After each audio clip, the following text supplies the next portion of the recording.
This is a short bite episode of Homeschool Together.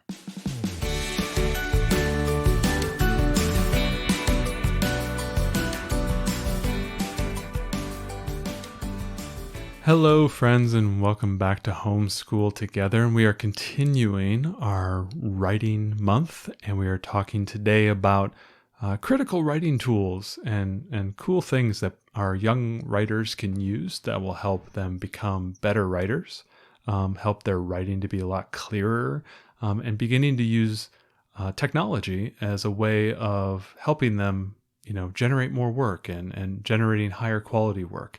Now, we're not going to talk about using AI in any way today.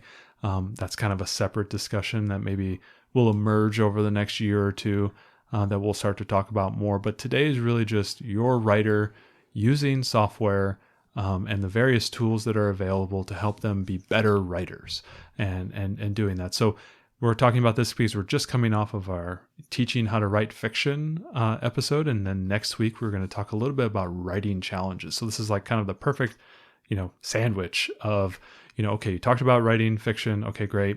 Now here's some tools. Now that I have these tools, how can I use them? And we'll talk about writing challenges next week in doing that. So the first thing you do when you are doing your writing tools is, well, gosh, I need to write somewhere, right? And, the classic one out there is Microsoft Word.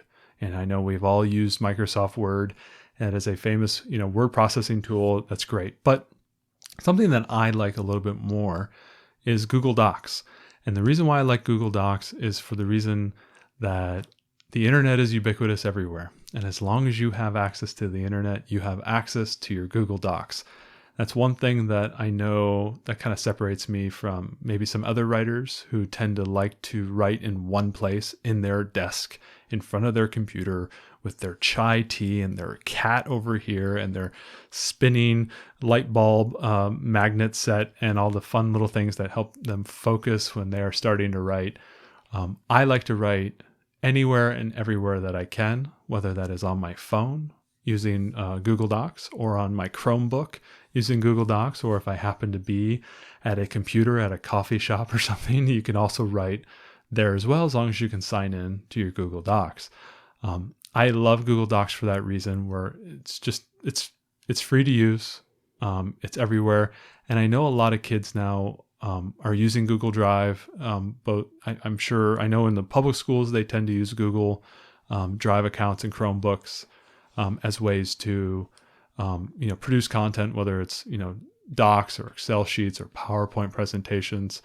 I know there are, I think in some of our co-op classes, you may also run into Google Drive and Google Docs as kind of a requirement. Because it's free and it's tied to a Gmail account, it's just sitting there waiting for our young learners to use. It's such a great product. I love it very much. Another one that I have here as well is the Reedsy editor tool. Reedsy is a kind of a website that is a marketplace for writers. If you're looking for an editor or like a cover designer, they have kind of this really cool a marketplace where you can actually work with these editors to pay to have your work done. They also have a wonderful blog that helps you talk about various aspects of writing, how to build a compelling character, or how to plot a novel, or how to write a great short story. They have this wonderful blog that is full of really great writing content. So if you have a young writer who's looking to learn the structure and the scaffolding that goes behind writing, and not just sitting there and just typing, understanding that story structure is like a building. Like, you have to put in your rebar, and you have to put in your steel girders, and you have to put the glass, and then the drywall goes up. That there is a method behind writing any type of fiction and even nonfiction as well. They have a wonderful blog there. They also have a great editor tool where you're able to write your book online in this wonderful editor. And you're able to do it by chapter, so you can kind of have your book broken up by chapter, and you click on that chapter and boom, there's your text for that chapter. Or it could be a short story.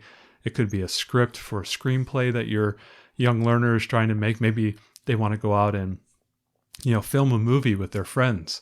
and that's their writing goal, and they need to make a script for it. And this is a great way to do it. And you can have collaboration. They allow multiple people to collaborate on the same document. Google Docs does that as well. So if you have a couple of their friends and they're trying to write this action script that they're going to go and film in the woods, or they're trying to film a horror movie in the woods with some iPhones, they need to write a script on it. That's a great way to be able to do that. I love the collaboration and the fact that it is free.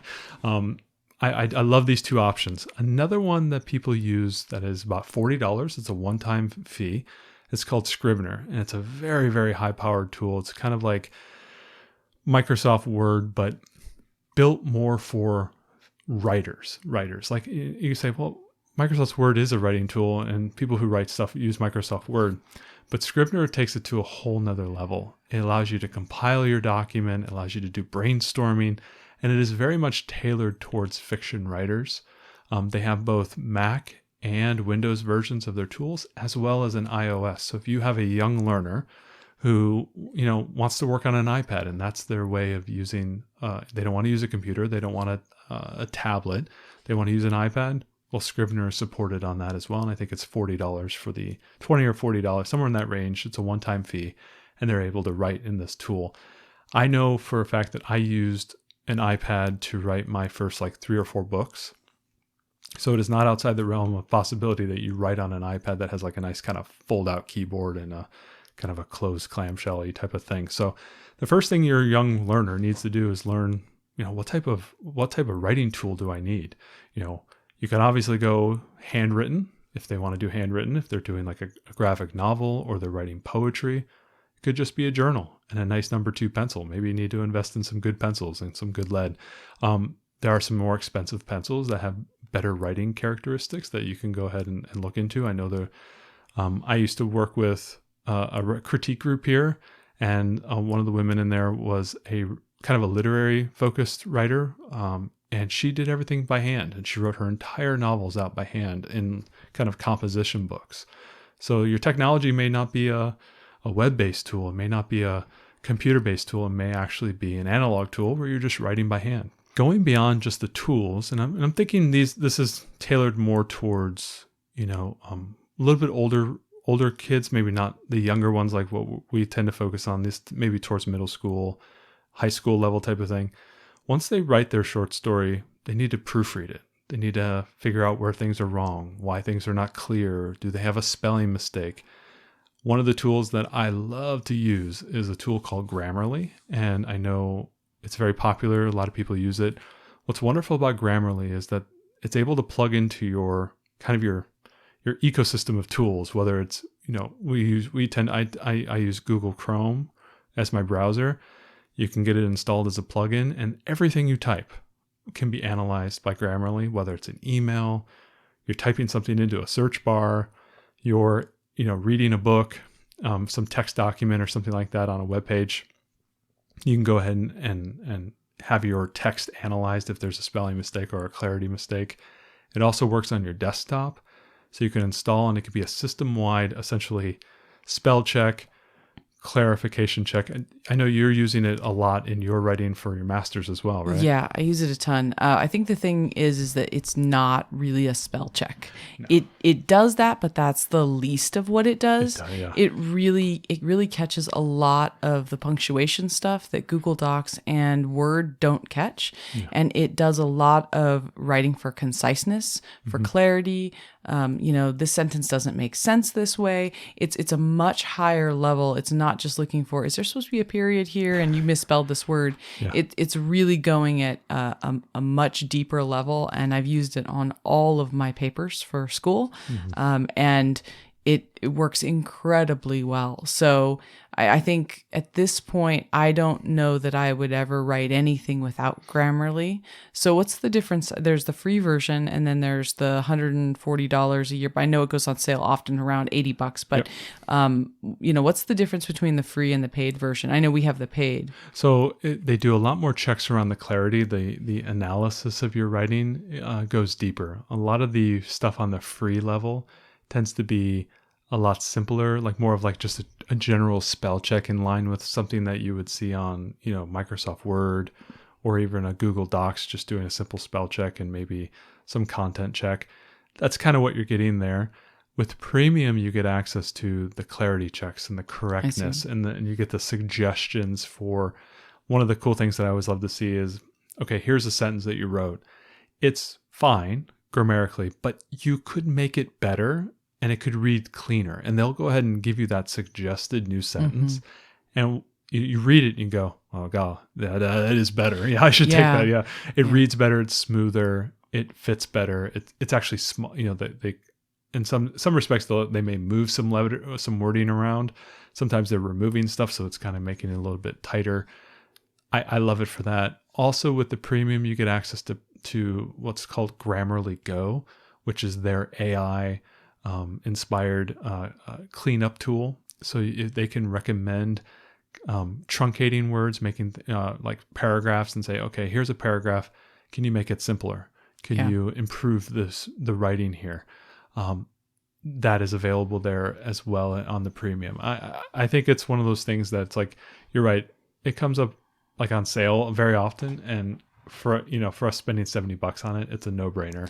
Yeah, I think one of the things that I like the most about Grammarly is it is useful across things. So whenever I'm writing an email, how many times have you written an email? You're like, oh my gosh, look at that spelling mistake, or the grammar is terrible here, and it will clean things up for you. So I think it helps me sound professional in all ways. When I'm anything that I'm writing anywhere, even if it's an email. The other thing is that I don't think that Google Docs in particular, I don't think that Google Docs does a great job of highlighting spelling and grammar mistakes. No. You have to hey, run a check on this, right? I don't want to run a check because I'm going to forget to do that. I like when it highlights these things and it tells you, hey, there's problems. And I know that when collaborating with my other MBA teammates in my last class, particularly, we had to write long business analysis every week, and everyone would input their own work, which they had already written in Word and had already run spell check through, and then put it in the document. Because I had Grammarly, I was the last person to run through that, and I would clean up 50, 60 more errors per paper. None from my section because I had already run Grammarly on mine, but just from the sections of my other 4 teammates, because it caught so much stuff that Word missed. So if you're doing anything where you need to write professionally, what's nice about it is because it's on Chrome, it doesn't matter that it's you or me. It works on all of our accounts. I don't have to be logged into your Google profile. I can be logged into mine. It works. It's installed on both our Chrome profiles. So it works really well for that. And I like that it's not exclusive that way.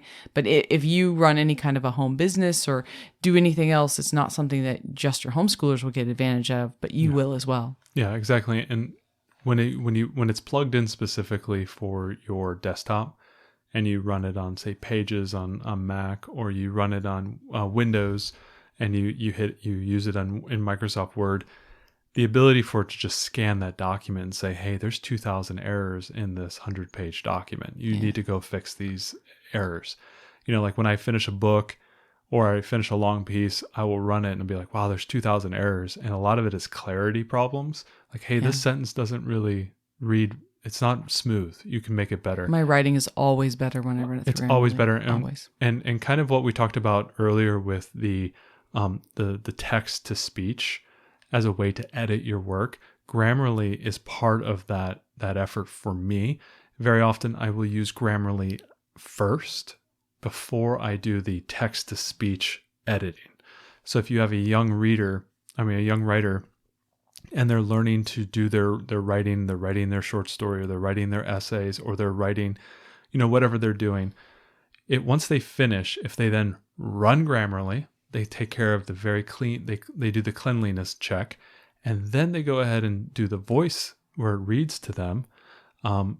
They're able to then pick out those additional errors, or maybe pick up the flow, because Grammarly doesn't check flow, doesn't check readability. Having the text to speech help you in that, and Grammarly is that piece. They're like the 2 pieces of the editing pie that I think most writers need to use. And it's really, really good to start working on that early so that when, as they get used to going through this editing process, they know they can hear things that are, they know what good writing is because they're hearing it. They're editing. They see common mistakes. Like me and Grammarly are forever at war around commas. I love a good Oxford comma. I mean, Grammarly thinks I must be the most ridiculous writer ever. It's like, it's telling me to put commas here and take away these commas here. I must be I need to get my writer's ink out and do my whole re-education on commas. Because, yeah. And one of the things I like about Grammarly as well is you can put in a citation style. So if you need to do a citation paper, so if you've got a high school student who's going to be entering college soon, in the next couple of years, this is a really good tool to start them on now because they will definitely get a lot of use out of this in college. And then they can select, this is APA style or this is MLA style or whatever citation style they need to use. And it will help make sure those citations are correct. So, if you've got a high schooler or someone who's going to go to start going to community college classes, maybe doing high school, they call it Running Start in our state, but doing some of those community college classes as a high schooler, this is a tool that it would really benefit your student to become very familiar with and be able to leverage as they go through higher education. I think that's a wonderful point.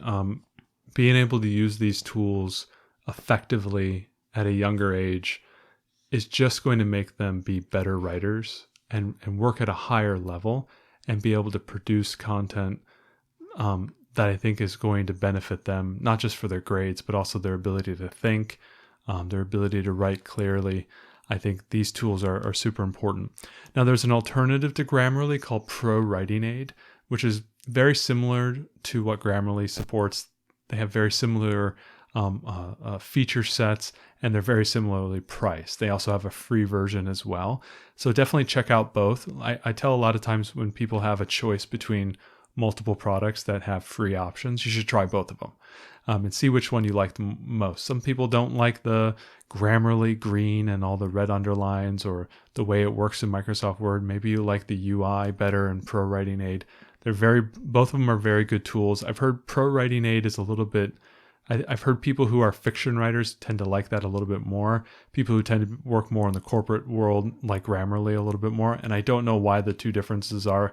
I tend to just use Grammarly. I've not really used Pro Writing Aid, so I can't speak to it, but I just let you know that there's another one out there as well. So it's worth giving it a try. The last one that I like to use is called Hemingway app. And this is a great tool. It's an online tool. So you will be copying and pasting your writing into the Hemingway app. And what this does is basically it helps you with any lengthy and complex sentences. It will tell you and it will show you visually through color highlighting.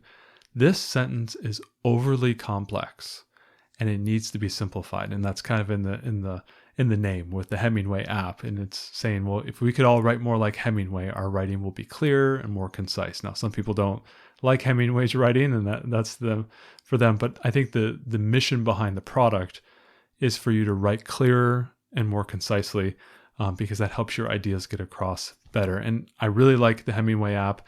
The only thing I don't like about it is you have to copy and paste your work in, and then you have to then copy and paste your work out. So there's a little bit of a challenge there. And I think you lose some of the formatting if you go from one to the other.